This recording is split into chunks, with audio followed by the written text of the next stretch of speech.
It's nice to see you again, my curious students. Today we are on Unit 12, when versus how long. For versus since. Let's get it started.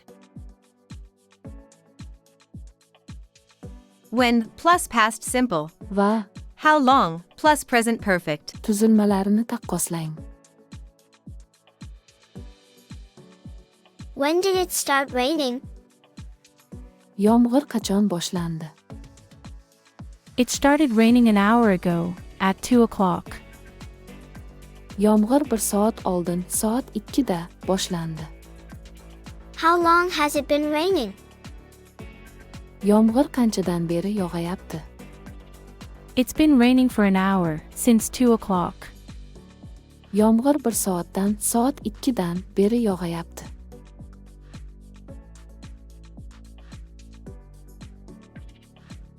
When did James and Carol first meet? James va Carol birinchi marta qachon uchrashdilar? They first met a long time ago. When they were at school. Ular birinchi marta ancha vaqt oldin. Maktabda bo'lganlarda uchrashganlar. How long have they known each other? Ular bir-birini qanchadan beri biladilar? They've known each other for a long time. Since they were at school. Ular bir-birlarini anchadan beri, maktabdan beri biladilar. For. Va Since. predloglari biror ish harakat qachondan beri bajarilayotganligini ko'rsatish uchun qo'llaniladi. Quyidagi misollarda ushbu predloglarning farqini o'rganing. For. Biror davrni belgilash uchun qo'llaniladi. 2 soat, 6 hafta va hokazo. O'zbek tilida davomida dan beri ma'nolarini beradi. Since. Biror davrning boshlanish nuqtasini ko'rsatish uchun qo'llaniladi. Soat 2 dan, dushanbadan va hokazo. O'zbek tilida dan beri dan boshlab ma'nosini beradi. I've been waiting for 2 hours. 2 soatdan beri kutayapman. Ya'ni 2 soat davomida. I've been waiting since 8 o'clock. Soat 8 dan beri kutayapman. Ya'ni soat 8 dan boshlab.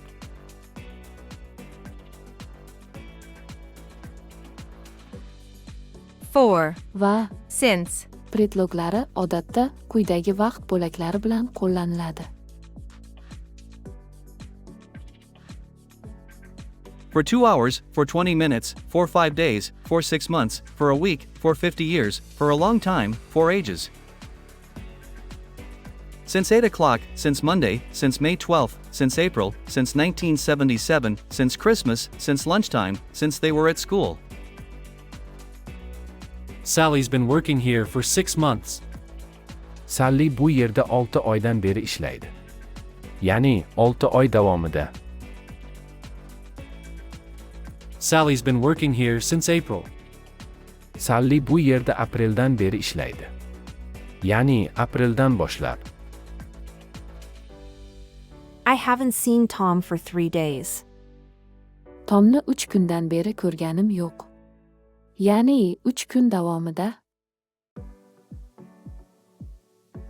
I haven't seen Tom since Monday. Tomni dushanbadan beri ko'rganim yo'q.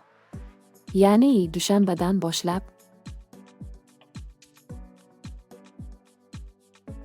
Gapda For. ni tushirib qoldirish mumkin, lekin inkor gaplarda uni qo'llash shart. They've been married for 10 years. Ular 10 yildan beri oila qurishgan. They haven't had a holiday for 10 years. Ular 10 yildan beri ta'tilga chiqmaganlar. Forni qo'llash shart. All. Qatnashgan so'z birikmalari bilan For. qo'llanilmaydi. All day, all my life. Va hokazo. I've lived here all my life. Bu yerda butun umrim davomida yashaganman. Inkor gaplarda For. ning o'rniga In. predlogini qo'llash mumkin. They haven't had a holiday in 10 years. Ular 10 yildan beri ta'tilga chiqmaganlar. Biror ish harakatdan keyin qancha vaqt o'tganini ko'rsatish uchun quyidagi tuzilmalarni qo'llash mumkin.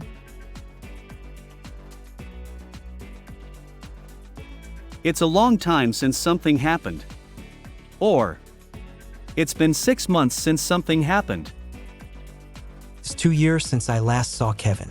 It's been 2 years since I last saw Kevin. Kevinni oxirgi marta ko'rganimga 2 yil bo'ldi. Ya'ni Kevinni 2 yil ko'rganim yo'q. It's ages since we went to the cinema. It's been ages since we went to the cinema. Kinoga bormaganimizga ko'p yillar bo'ldi. Ya'ni biz ko'p yillardan beri kinoga borganimiz yo'q. How long is it since Mrs. Hill died?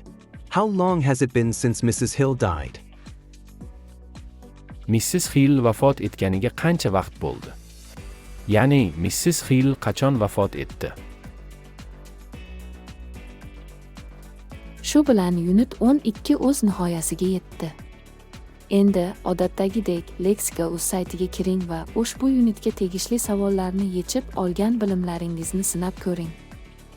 Va albatta ushbu rolikka like qo'yib, komment yozish esingizdan chiqmasin. Bu bizga juda katta yordam beradi. Yaqinlaringiz va do'stlaringizga ham darslarimiz haqida xabar bering. Birgalikda o'rganish qiziqarliroq bo'ladi. Omad!